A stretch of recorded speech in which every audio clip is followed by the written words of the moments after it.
things. Piece of housekeeping as we get started. One, very much encourage you to sit by other people, as we'll be talking to each other a good amount during the session. And secondly, if you have a laptop, I would pop it out. We'll be looking at some resources today that are best on a laptop. With that said, everything is mobile friendly. You can also sit by a neighbor that has a laptop and share screens, but mobile devices are just fine as well. As we look at a variety of EdTech tips for program directors and administrators, just want to do a quick check-in, either online or in person. Show of hands, which quadrant do you find yourself in as we start today's session on day 2 or 3 of co-ed? See some ones in the audience, see some 4s, which is the only quadrant I've ever existed in my entire life. I have plenty of bad jokes to continue on in today's session, so stay tuned for more of those. Thank you to everyone online for letting me know you can hear me and see me. With that, I want to get started. My name is Joey Lerman. I work at Community Learning Partners.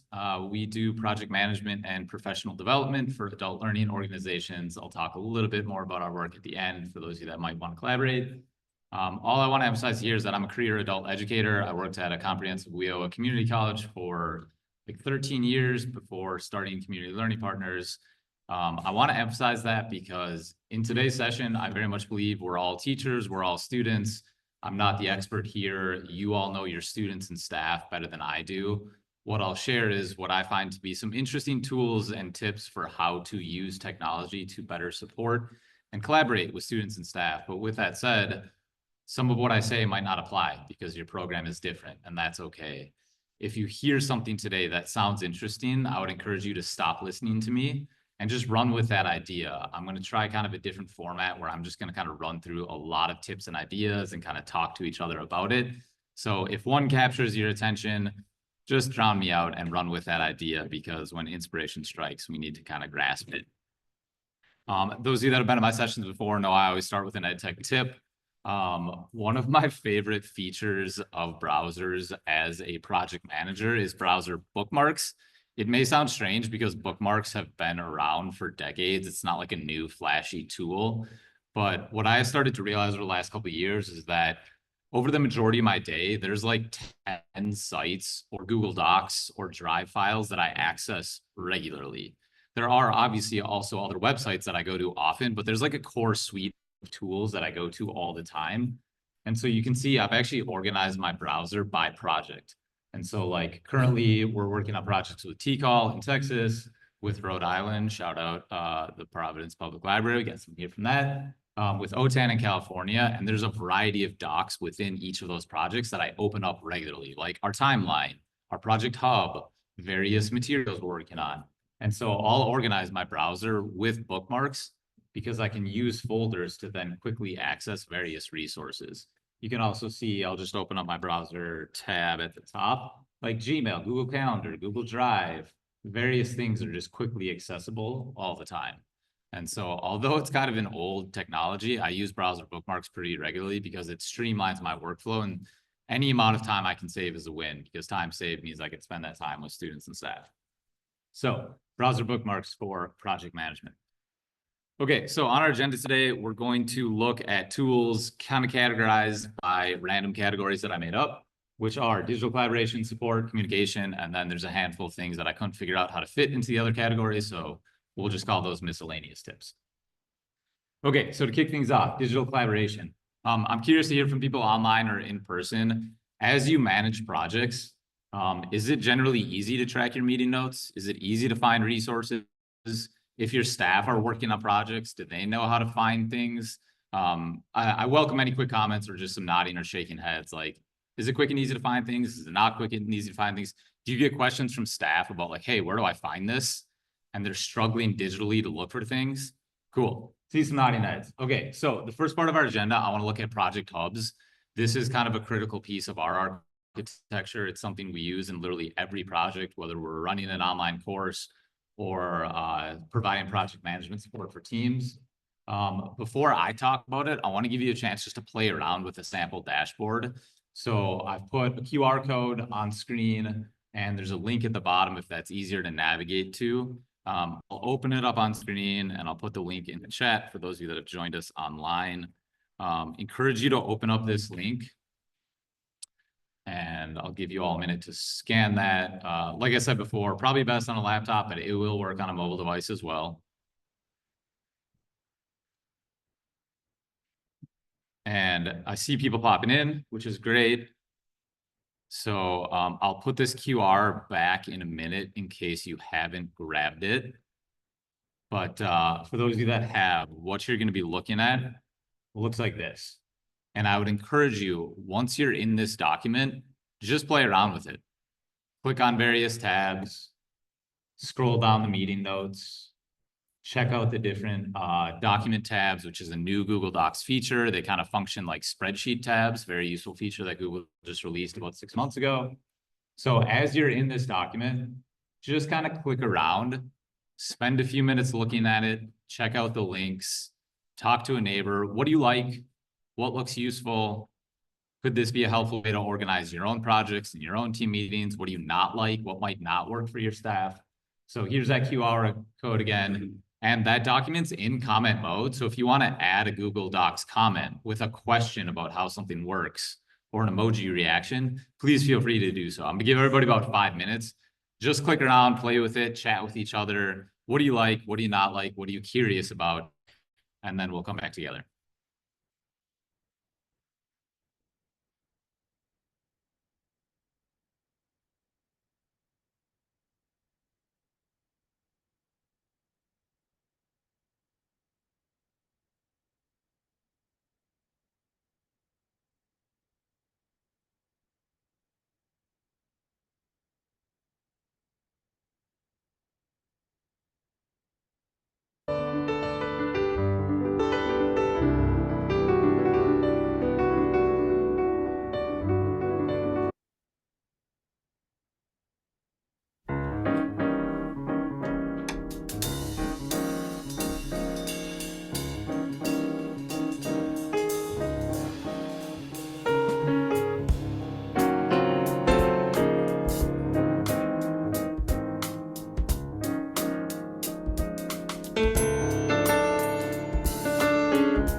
Take 2 more minutes.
Take 1 more minute.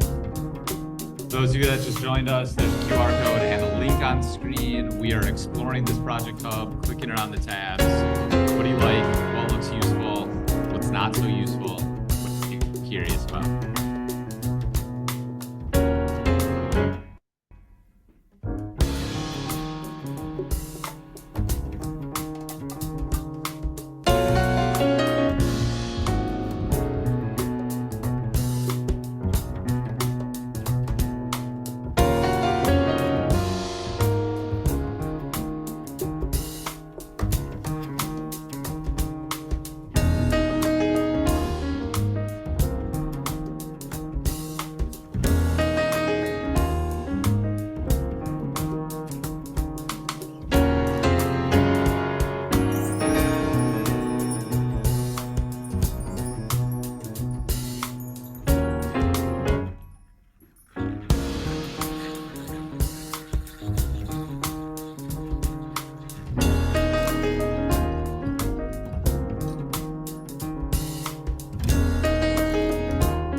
Okay, let's come back together.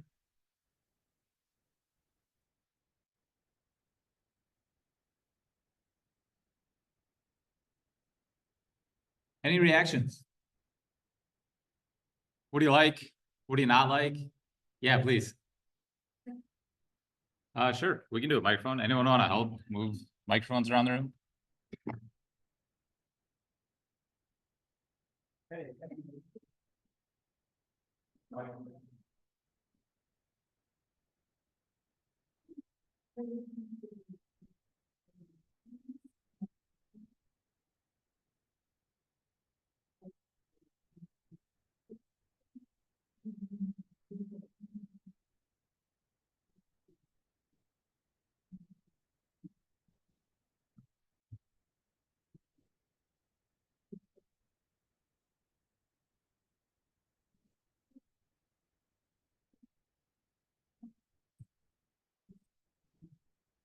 Yeah, so a couple comments, liking all of the agendas in one doc. How many of you use a different file every time your team meets? So today's meeting agenda, then a new file for the next meeting agenda.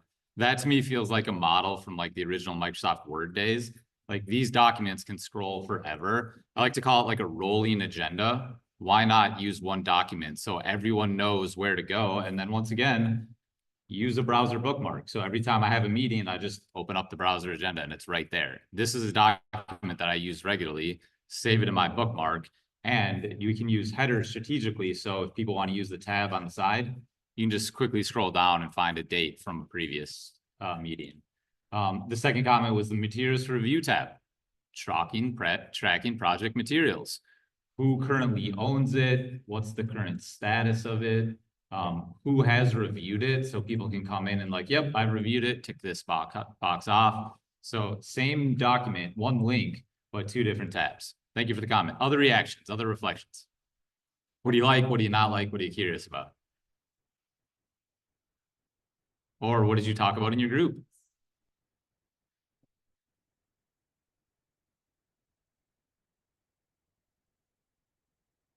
Comment online from Xavier, also noticing the browser tabs being very useful.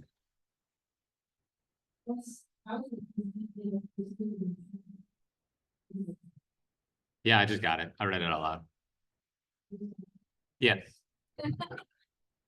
Somebody in the online chat talking about the ease of having the tabs on the side, and then also the concise meeting notes, which I'll talk about briefly in a minute.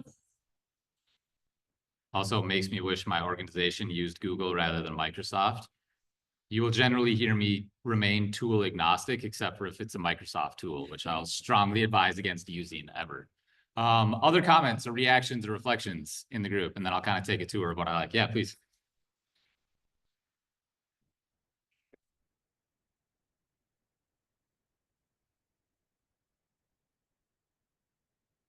Yeah, exactly. So question of some organizations aren't allowed to use Google Drive, which makes sense, which is one, why I'd say like bring a critical eye today. Like some things that are working here may not work in your in your program for that reason. For example, Microsoft Word does have an online version, so you can share links and use a rolling agenda. That's something I would adapt over. As far as I know, Microsoft Word does not have tabs yet. And so in that scenario, you could look at something like Notion or Obsidian or other tools that are integrated with Microsoft that do allow you to create multiple tabs and documents that are embedded within each other. So Notion and Obsidian are two I would suggest there, which generally speaking should be accessible for most programs and are free. Oh, I should have mentioned that too. Everything we're going to look at today is free. Other comments, reactions? Okay, a couple things that I'll highlight before we move on to the next resource is, first of all, this is our meeting doc, so I linked to it in the Google Calendar. It's available in the Google Calendar. Anyone that's looking for it, like, hey, this is our project hub. You never know where it is. You're lost. It's in the Google Calendar invite or the Microsoft Outlook invite. And then, like I said, we also use browser bookmarks. We start every meeting with a review of the action items from the last meeting. So it's clearly documented and it creates an accountability check. We are going to come in here as a team and we are going to review what's done. And if it's not done, we'll assign it back out. This isn't like a punitive measure. It's hey, everybody's super busy and what are we working on? This is a clean way to track it and can make sure we're kind of aligned on who's doing what, which combines with this tab like, hey, this project is to build a digital intake form because paper processes are administratively burdensome. So we're building a new intake form. Luis is building it. He's currently revising it. When it's done revising, he'll change it to under review, and then we can come in and check it. So we have action items on the meeting agenda, and we have the materials for review tab for kind of keeping up with everybody's work's on. These chips here are completely customizable in a Google Doc. So you can have them say whatever you want. There's no requirement about what those fields need to include. The one other thing I'll say on the agenda doc is anytime a decision gets made about an open question, we'll put it in a green highlight. Obviously, you could use any color, but how often are we like, hey, we talked about that 3 months ago, but nobody remembers what the decision was? In the meeting, we're going to take notes as a team, which is why I like this collaborative doc. We share the agenda, we collaborate on it, we edit it together, and then we put our decisions in green. So it's like, oh yeah, we talked about that 2 weeks ago. This is the decision that was made, and there's kind of a nice visual indicator for that. So when I get started with a new meeting, I'll either have a template at the bottom of the doc, or I'll just copy and paste this, quickly change this to the new date, and then delete this space and kind of create the new agenda from there. Any questions, reactions, comments to the Project Hub? This is probably my favorite tool. We use this internally and externally. So if we're collaborating with project partners outside of our team, they'll also have access to this. And we use this to pass documents back and forth as everyone is reviewing those together. Sure, yeah. And here's that QR code again, and I'll move on momentarily. While we're waiting, I have to give a shout out to my friend BJ, who is watching online and criticizing my music choices. So I'm asking him to send a link so we can listen to something different. Please. I'm not too familiar with Google Docs, but just let me know if I'm saying this correctly. The person that creates the document, how does that work when that person leaves the organization? Like, who retains that? Yeah, great question. So the question was, if I create this doc and I'm the owner of it and I leave the organization, who owns this doc? And that depends on how your IT department has structured it. We're a team of 2, and so we are our own IT department, so there's no fear of that there. But typically you can set up a drive folder that is like shared drive, they're called, in Google Drive.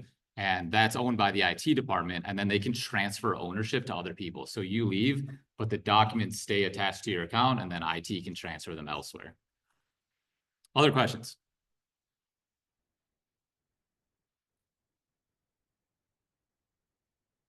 QR code. And I'll put this in Huva. Is that how you said? So you can access all these materials, check out these resources later on. Okay, so some of the, like I said, this is kind of a unique structure for me in this presentation. For some of the materials, I'll just give you a copy and you can look at it. For some of them, I'm just going to do a quick review. So I also manage teams, and we do one-to-one check-ins once a week. What are you working on? What are your current goals? How do they align with the organizational goals? And so we use a spreadsheet for that. Every time we meet, we create a new tab. So you can see here, there are new tabs here. And then at the bottom, we create space for feedback and praise, so we can kind of shout out what's working well, create some transparency, get feedback flowing in both directions. So although I might be the manager, they can give feedback to me, I can give feedback to them, and it creates a more horizontal playing ground as we're all kind of co-creating program materials. And then at the bottom, we list action items. And then once again, every time we start a meeting, we review the action items as an accountability measure. What am I working on? What are you working on?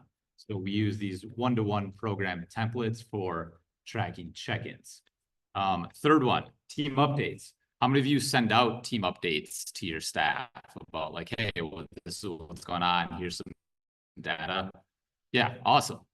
In my experience, those often go out in the form of like email newsletters. I would encourage you to port it over to Microsoft Word or Google Docs and turn it into a collaborative experience. Because when you send an email, it's you top down to your staff. It's not really a conversation, but we want our teachers and our navigators and our staff to have voice, to be able to contribute their perspective. The more commentary we get, the more we can surface interesting insights. And so I put all of our team updates into a single doc. And then as you can see on the side, people can check in, people can comment on things. And then at the bottom, we do kind of fun little creative, like, hey, warm down, tell a story with exactly 4 emojis. And so people can kind of be playful with that. But this is also like a, hey, did you read the notes this week? And I can quickly scroll to the bottom and see who's participated.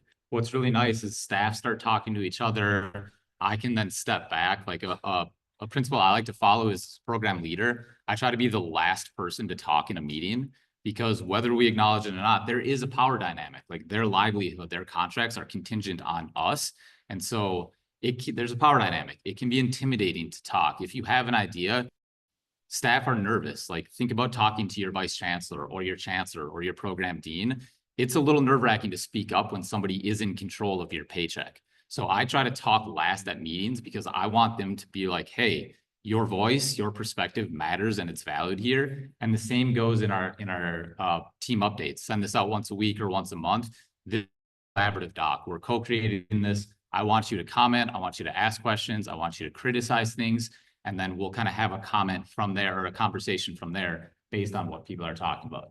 So with team notes, I would encourage you move away from email and move it into a collaborative environment where everyone has a voice and there's a little more transparency over what that conversation looks like.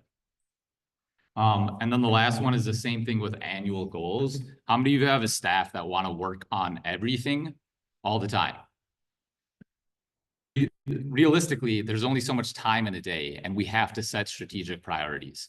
And so once a year, I'll write a program doc that says, hey, based on our data, based on our strategic planning, here are our goals for the year. I put our staff through like an exercise where it's like, what do we need to do? What do we want to do? And so the needs need to be aligned. They need to be tasked out so somebody owns them. We have to make sure everything in the need column is covered before we start working on the want column. For staff, what's nice about this is every time we have a new project idea, we'll open up our goals doc and say, hey, does this align with our priorities for the year? Why or why not? We can't work on everything, but at least staff have an opportunity to contribute their perspective of what we want to work on. And then I, as the program leader, can say, hey, that sounds great. Let's put that in the parking lot. But because of our priorities for the year, this is what we're working on and why. And staff can come in and criticize that and challenge things. So at the end, here's our big 3 for the year. These are our priorities for the year. Everything we're working on is going to be aligned with these 3 things. Like I said, I'm going to put this in Whova so you can come check this out later on if you'd like. But I just wanted to share some high level things because we're at tip like 5 right now. And I'm going to try to get through like 20 in today's session.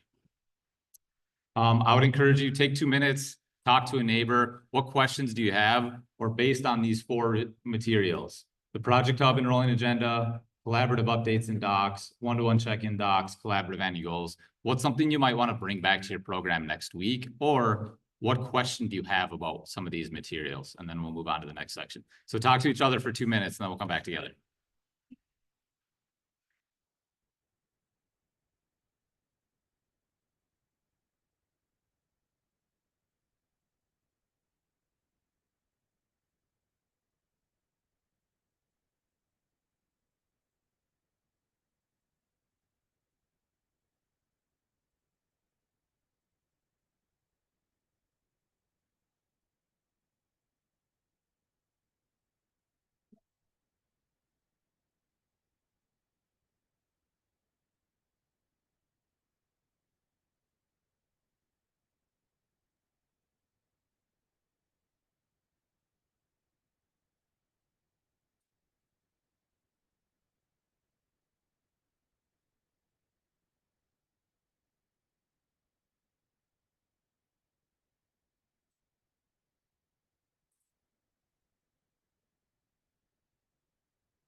Okay, let's come back together.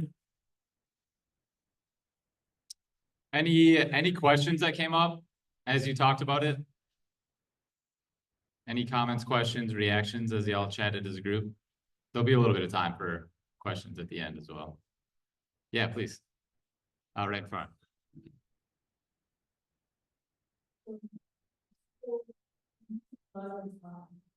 Google Docs, most of the things in your shows here, documents that we have and we use on a daily basis.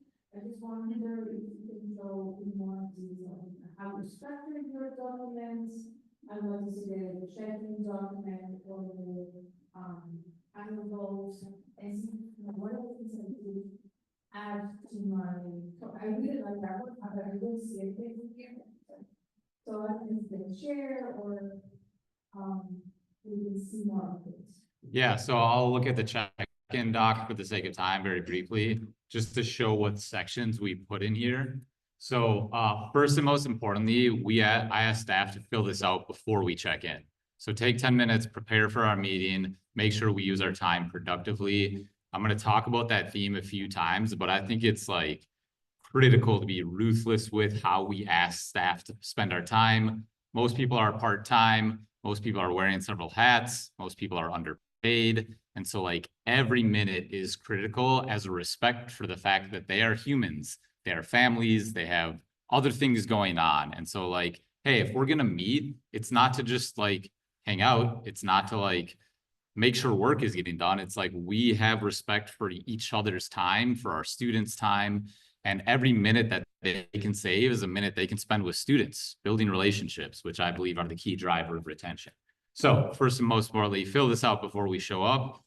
If not, it's okay. We're just going to reschedule and then take 10 minutes and check it out beforehand.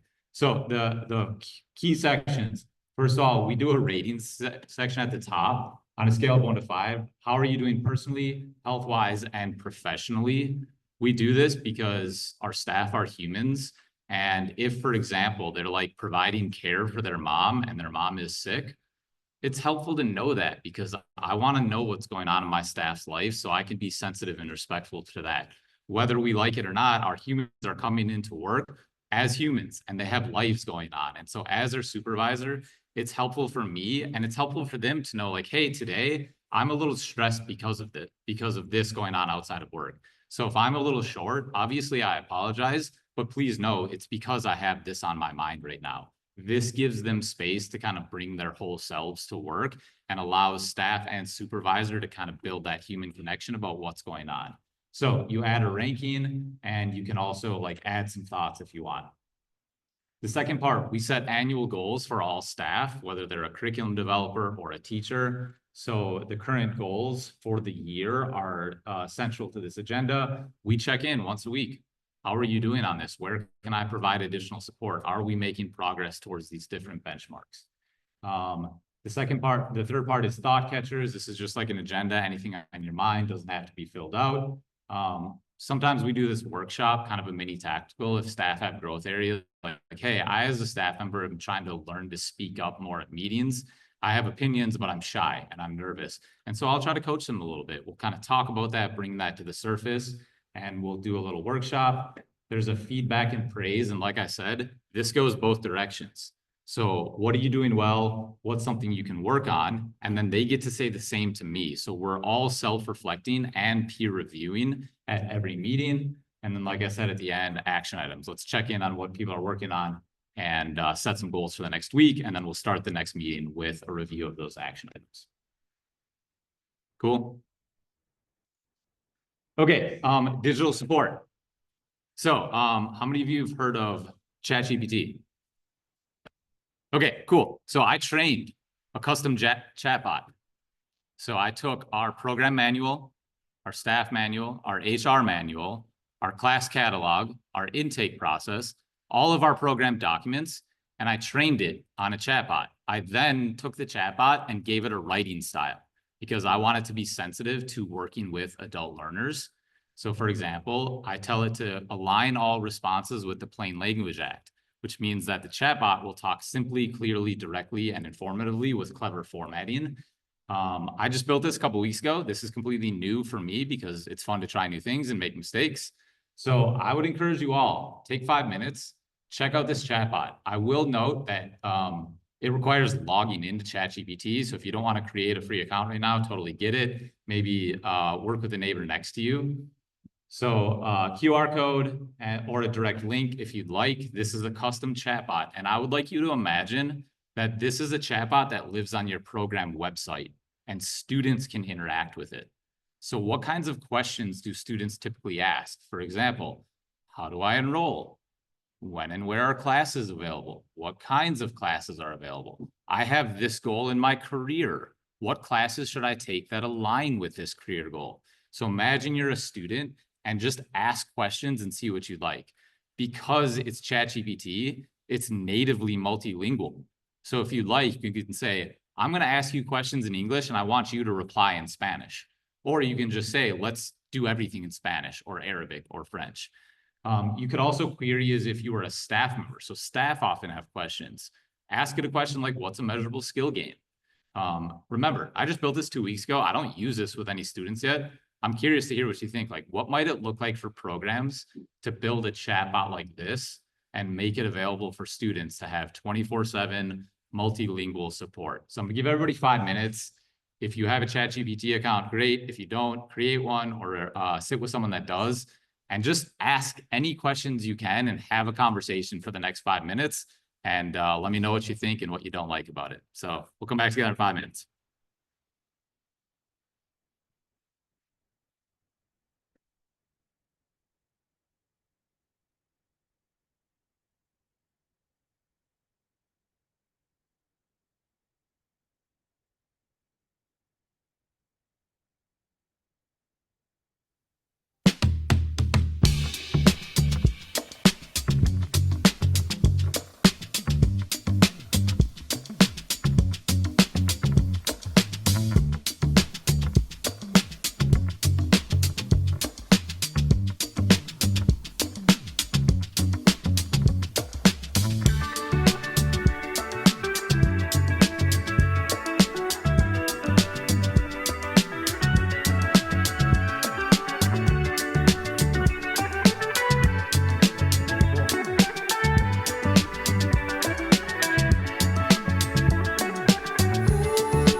Okay, let's come back together. Remember the encouragement at the start that if you find something you like, just stop listening to me and run with it. So if you just want to keep playing out the chatbot, that's cool. I will not take offense. What do y'all think? What kind of queries did you use? Did it work? Is it something students might find helpful? What might they struggle with? Any reactions or reflections from your group conversation? I think it's really promising and not quite there yet.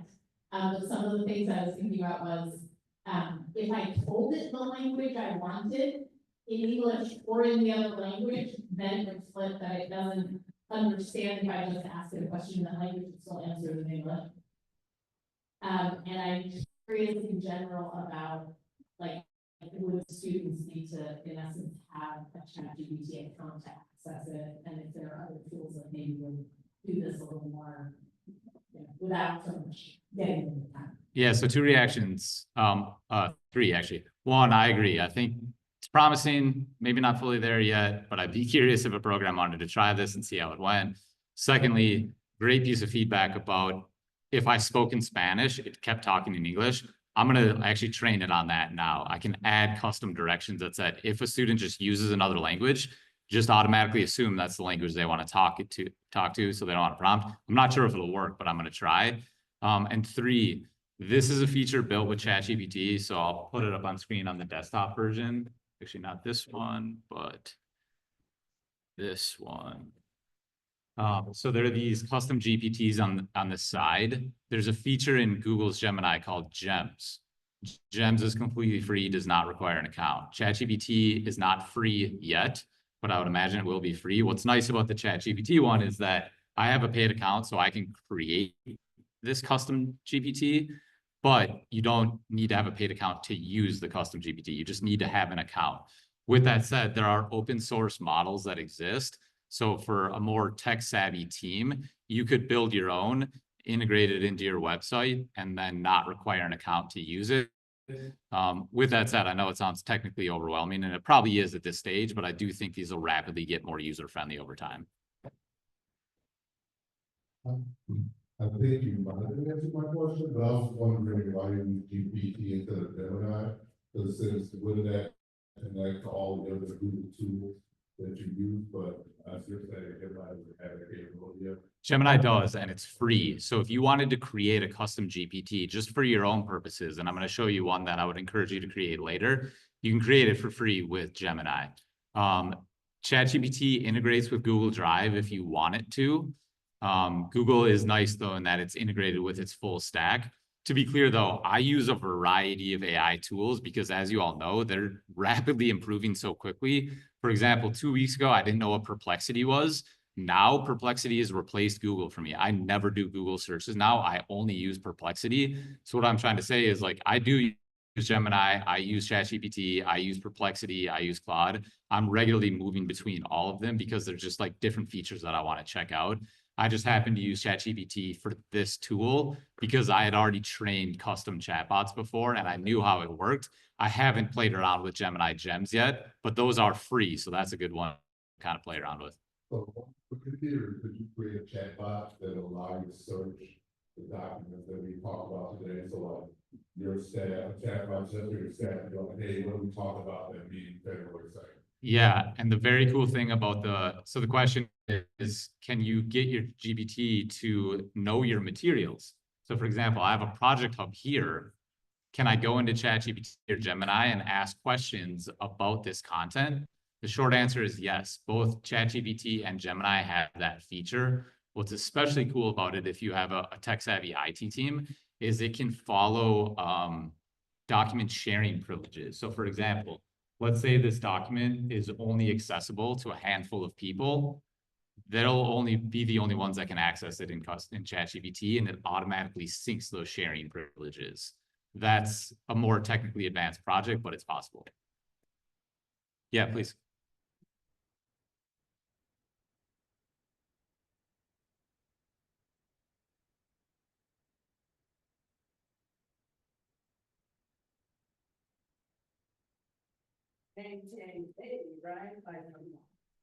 Yep, great question. should have had this up already so we can look at it. Maybe I have it actually linked here. Don't have it linked here. Okay, so this is our program knowledge base. This is a fake school, by the way. This school off Madison Adult School. And yes, all of the documentation materials that exist here, I also generated with ChatGPT because I wanted to train it. You would then do the training with your own materials, of course. But yeah, I think that gets into your like program workflow. Like who's responsible for updating the course catalog? They own it. Who's responsible for updating the intake process and making sure it's documented? And so essentially I created a 60-page document. Here are instructors, here's what they teach, here are different sites, here's our application process, here's what kind of career navigation services are available. All of it's in a single document, and then anytime we make a change, we'll update it here, and then it'll sync with the chatbot. Other questions, reactions? This is experimental, never done this before, so I welcome criticisms as well.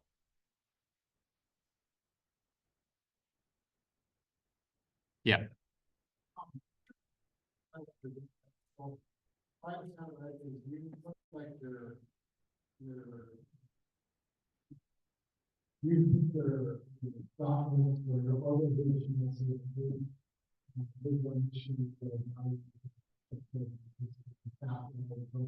Basically everything that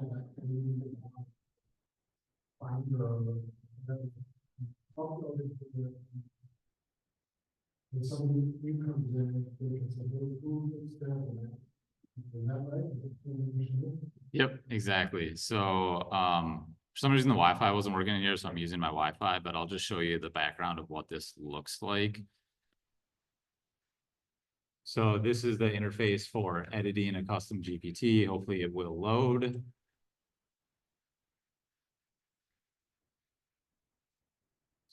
Okay, yeah, cool. So on the configure tab, I gave it a name, Madison Adult School. I gave it a description, which pops up here.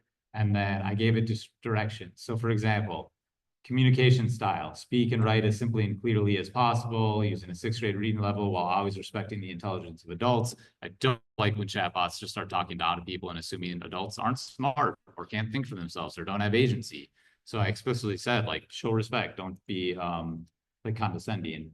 And then there's more details in here about like, hey, if you're not sure, don't make anything up. Say you don't know the answer. Or if you get a question about the program, reference the materials. And so the program knowledge base has been uploaded here as a PDF. Over time, I'll work to integrate this with the dynamic Google Doc. So as the Google Doc updates, this will update. So I just come in here and give it explicit instructions. I can give it more materials too. Like I could have 20 documents in here. I just happen to have one document for all our program documentation. And then as staff or students have questions, they can just kind of plain text query and it's going to look for all the answers in this document. Did that answer the question? Yeah. Cool. Yep. Yeah. Yeah, please. Now, this might be ways to weeds for you, but can you actually see the adoption rate of this? So if we put this out, and we see its usage. Yes, but I don't know how that works yet. And as a teacher, it's maybe my favorite thing to say in front of a classroom. Like, I'm not the expert here. I don't know, maybe. So there are analytics available. I just have not played around with them at all because I don't have a need for it yet. Like I said, I do project management and professional development now. I'm not actually leading a program anymore.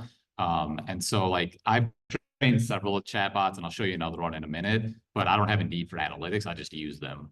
But yes, there are analytics available in the back end. Yeah. Okay. Cool. Moving on to our next session. In one word, describe the intake experience you want students to have. And I'm speaking like emotionally. Like what kind of feeling do you want students to have as they navigate your intake process? Helpful. Welcoming. Relief. Any other reactions? Safe.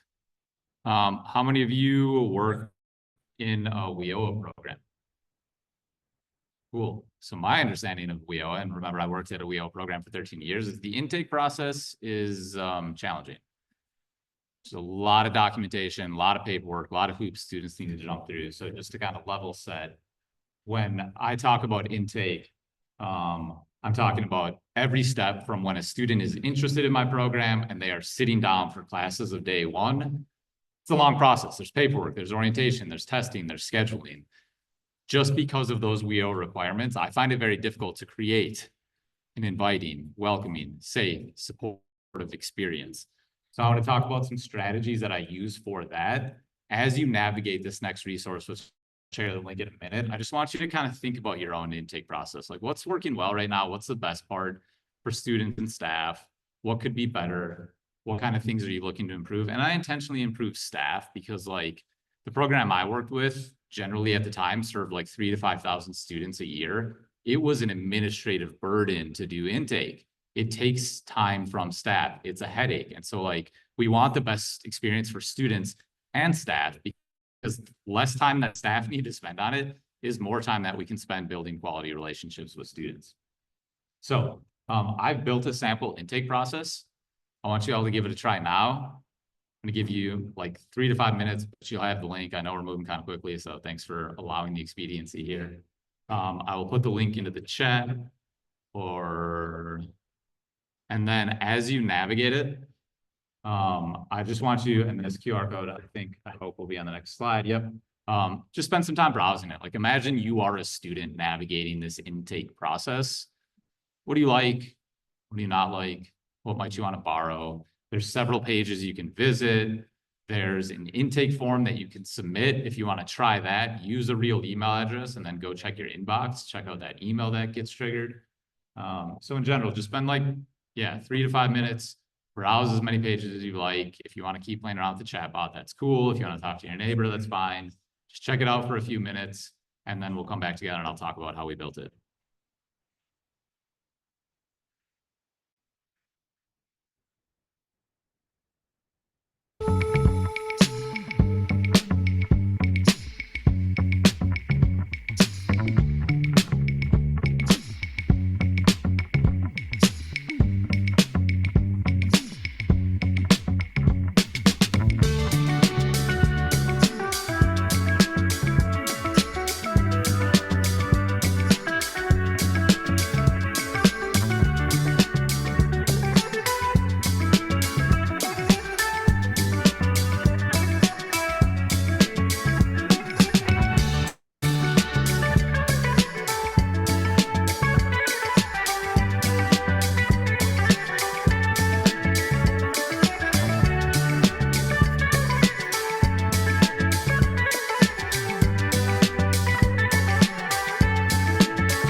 Did that stop? Is it still playing?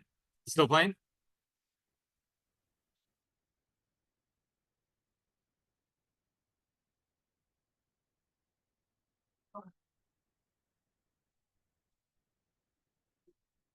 Okay, let's come back together.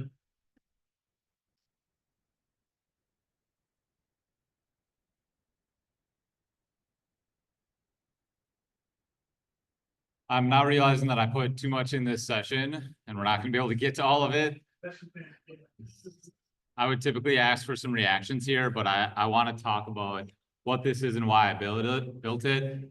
So I believe these following principles are like guiding thoughts. That first of all, returning to school can be intimidating. The intake process itself is complicated and scary, but I believe relationships are the most important thing we can do. So I want to very briefly tour the digital tools that we use to build these. And once again, I'll emphasize that everything here is free. So the program website is built with a combination of Google Sites, Google Drive, Canva, ChatGPT. So we use the sites to host it, translate to create the Spanish and English. And obviously you could do any number of languages if you want. Google Drive to store some of those materials, Canva to design the materials, and then ChatGPT to write the content, keeping it simple, clear, accessible, direct, and informative.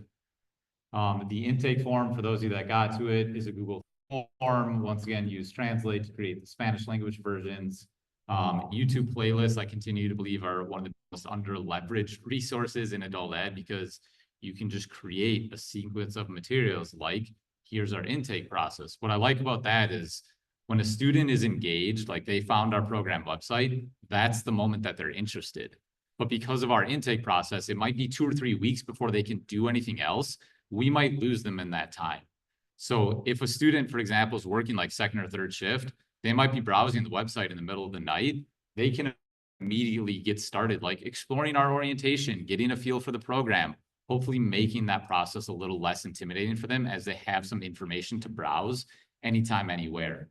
Calendly is how they book an appointment with us. Canva is how we designed like this tool at the top. And then Document Studio is that mail merge for anybody that tried that intake form.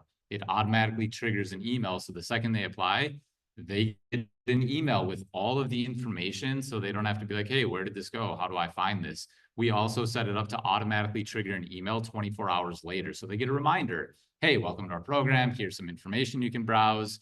Remember to schedule a coaching appointment. Notice that this is not the full WIOA process. Obviously, there's a much longer intake form. I don't want that to be the first thing my students do. It's an intimidating process.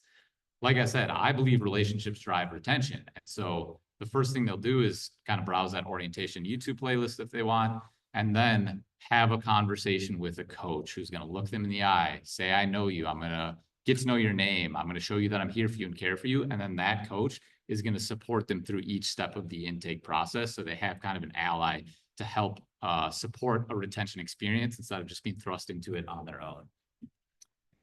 The YouTube playlist, so I just created Google Slides for all of the content and then just recorded myself talking over them. This doesn't have to be perfect. Like once you create it, it exists, and then you can slowly make it better over time. The orientation quiz is built with Google Forms. This is obviously completely low stakes. There's no penalty for getting questions wrong, but it helps them try to get a sense of like, hey, what does this program involve? Google Forms has an auto grading feature, so you can add the answer key directly in it and tell it what the answers are. And then I wrote all of the quiz questions with ChatGPT. Coaching appointments, like I said, are done with Calendly. So program website, intake form, YouTube playlist, orientation quiz, coaching appointment, all built using free digital tools. Because of ChatGPT, something like this would have taken me weeks to build. I built this whole thing in like 2 hours. And like I said, once it's built, I can slowly make it better over time. Okay. We are running out of time. I'm going to just put this in the Whova app in case you want to browse it later. But I'm a big believer in being very intentional about how I use email. How many of you have ever had the thought, gosh, my staff just doesn't read their emails? To flip that question around, how many of you also skip emails sometimes? It's very, very understandable that staff miss emails as well. And so when I write emails, there's two things I would encourage, and I'll put some examples in here that you can check out later. We were going to have a conversation about this, but I overplanned for the session. First of all, I draft them in a Google Doc beforehand and revise them. And I ask other people to look at them first. I'm very intentional about every word in an email because I know staff's inboxes are cluttered. So if I'm going to write an email, it's going to be a very intentional one. And then secondly, I'm a big believer in action first emails. What am I asking you to do right away? It's not going to be confusing. It's going to be clear, direct, with a timeline at the outset. If you're curious, just Google around or jump on ChatGPT, ask what an action first email is. And then I very strategically will use formatting, like bold and bulleted list to emphasize key points. Because if I'm going to write an email, I'm going to assume my staff is probably not going to read it. If they are going to read it, I want it to be very clear, direct, informative. Why am I writing this email? What kind of action do you need to take? So I encourage you to come in here after, check out the before and after with these. Similarly, I often will ask program partners or my supervisor or the chancellor to do something. Like I need them to do outreach, or I need them to approve a budget, or I need them to send an email for me. I'll write the email for them. So I'll say, hey, I'm reaching out with a request. I may need the chancellor's support. And at the bottom, here's a draft message you can pass along or adjust as needed. And there's a link there. So because I know my chancellor or my vice chancellor, whoever is busier than I am, I'm going to say, hey, here's what I need you to do. And here's an email. They can open it up, copy and paste it, and it's done. I'll then, when I send them an email, snooze that same email to my inbox and follow up a week later. Hey, just a reminder, here's what I need. Here's a copy of an email that you can send. And so whenever I need someone that's probably busier than me to do something, I'll write the email for them so they can just copy paste. And I found it's much more likely to get done when it's like a 30-second process for them rather than, oh, I need to do this. I need to write the email. I need to think about why. And the nice thing about this is I can frame it the way I want. So I can put the request in a Google Doc for them and share the link and then outline the email, kind of framing it with the details and the context that I think it needs to have. But obviously respect their agency. You can adjust this as needed. Of course, like you're my supervisor. You can edit this how you want. Here's just my suggestion to save a little bit of time.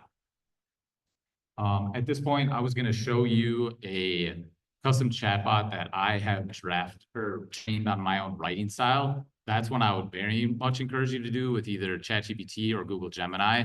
I've trained it over time with my writing style. So anytime I need to write an email, I just do bulleted lists like this, and this, and I post it to ChatGPT. Then it writes the email for me in my writing style. I copy and paste it over, edit it a little bit. So writing emails now is a very short, streamlined response. And here's a fun little gift. Just remember, like, anytime you've been frustrated at a meeting, your staff has that experience too. Anytime you've been frustrated with staff not reading emails, you do that too. Like it goes in both directions. Everybody's overwhelmed with email. So like try to be very intentional. For example, there are email templates. I get questions all the time, like how do I enroll? So I'll pop in here and use an email template. I have this saved in Gmail. This exists in Outlook, and it'll automatically insert the exact email. Like if there's a question that I get from students 30 times, it's the same question over and over. I can anticipate that, write the email once, save it to my inbox. And this exists in Outlook and Gmail. And then I quickly have a template that I can use and adjust a little bit if I need to. For example, how do I enroll? I get that question all the time. So I pop in an email that says, here's how you enroll. And here's the link. And it's a time saver that allows me to streamline that email process. I'm sure you've known by now that there are AI note-taking apps. Great feature for Zoom or Microsoft Teams meetings. It takes notes for you. Cool thing about it is you can query it after. So if a staff shows up late or misses a meeting, they can just use plain text. What did I miss? What were the action items? What did everybody talk about? And ask for more kind of detailed follow-ups because AI is taking notes on everything we've done. And then the last one is I would strongly encourage you, move away from email entirely. Everybody's email inbox is deeply cluttered. I would strongly encourage Slack or Discord because, as you know, I think every Microsoft product is not great. Sorry to those of you that are a Microsoft team, but these are free, Slack and Discord. What I really like about it is email tends to be received as like a top-down experience. But in a chat app, first of all, these mirror the tools that students use already or use already. They're more modern than email, but it's more of like a horizontal. We all have voice. We're all on the same level. We all get to kind of comment in different ways. So give it a try, like create a free Slack or a Discord or Teams and try to start moving your team more towards collaborative docs and Slack and out of email. A few miscellaneous, you can now customize Chrome, which is really nice. So you can see in the top right corner of my screen, I have a couple of them up here. The two I use most often are I can quickly grab a link. I'm sharing links all the time. So I just click this button and I have a link copied to my clipboard, or the QR code creator. This is a great one for teachers creating QR codes. It's just built into Chrome. I just click this button and all of a sudden I have a QR code right there. Other custom features though are you can quickly access bookmarks, a reading list, Google Translate, so you can instantly translate any website on the internet to a different language, send between your devices, reading mode, things like that, all available in the customized Chrome, which is in this menu up here. More tools, and then where is it? Customized Chrome there. If there's two books I would recommend, these are the two, especially in everyone culture. This one transformed the way I think about leadership. It does case studies of 3 essentially horizontal companies and how they think about staff support. I cannot recommend this book enough. It transformed the way I think about just the migration of leadership from the industrial age to the information age. So I would encourage, like when I was a program director, we read these books together and had a book club and talked about them at meetings. What does this mean for how we do the work that we do? And then the last tip is I would very much encourage you to model lifelong learning. Like there's so much good content out there now. These are just a few of my favorite podcasts and newsletters. I'm regularly signing up for newsletters. I'll give it 2 weeks. If I don't like it, I'll unsubscribe. But I find so many productivity and leadership tips. So the Knowledge Podcast from Shane Parrish, Nest Labs from Annie Lurie. I never know how to pronounce her name. She's great. Dan Meyer's Math Worlds. Sahil Bloom's Most Powerful Life Hacks. And this is Atomic Habits 321 newsletter. Check them out once a week. Productivity tips, leadership tips. There's so much great content out there. Like model lifelong learning for your staff by saying, hey, we can engage in social media in a healthy and productive way, in ways that like improve our productivity, make our jobs better, and help us better support our students. I did want to showcase deep research. It's wildly cool. Check it out, Google it. If anyone wants to hang out for 2 minutes after, I'll show you how it works. It's pretty mind-blowing, and it's free with Google Gemini and is about to be free on ChatGPT. I just want to conclude with just like, hey, technology can be overwhelming. COVID was especially fatiguing because we're in front of screens all day. But I just want to remind everyone that like not long ago, the only way to access knowledge was if you were like a king that had a royal library. Like now our students can access pretty much all human knowledge with a free library card or with a mobile device. So like, yes, technology is overwhelming, but when we use these tools well, can be absolutely transforming for the way we work with students.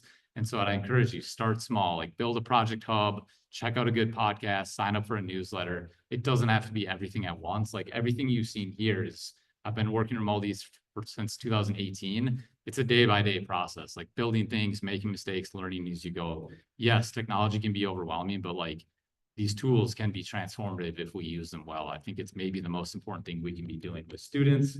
Like I said before, I work at Community Learning Partners. We do project management. So if anybody's looking to build some of these tools, we'd be happy to talk and look at what that can look like. If you have an upcoming project that you need external like project management support, we also do PD boot camps. These are like 8-week courses, 1 hour a week. We're a big believer that if you're going to bring staff together for a one-day event, it's typically less effective. Like people get excited and then they get back into the daily workflow. But there's a lot of research that says for actual teacher change, PD should be embedded in their workflow and sustained over time. So instead of like 6 hours on one day, do 1 hour a week for 6 weeks. And we do these in collaboration with local programs and state offices of adult ed. People that take our course typically rate them really highly, saving up to 2 hours a week because of skills they've learned. Like that's the #1 metric for how we measure our effectiveness. If staff have 2 hours a week that they've reclaimed, that's 2 hours a week they can spend time building relationships with students. So we'd be happy to talk more. We have a free email newsletter. Check it out. If you don't like it, unsubscribe and go find some other email newsletters. This QR code here on the right is that email newsletter. Like I said, if anybody wants to see deep research, I'll model it real quickly right now. I do have a couple business cards up here, but you see all of our contact information up here. Thank you so much for sharing any amount of your time with me today. It's been great talking, and we'll hope to talk again soon. Take care, folks.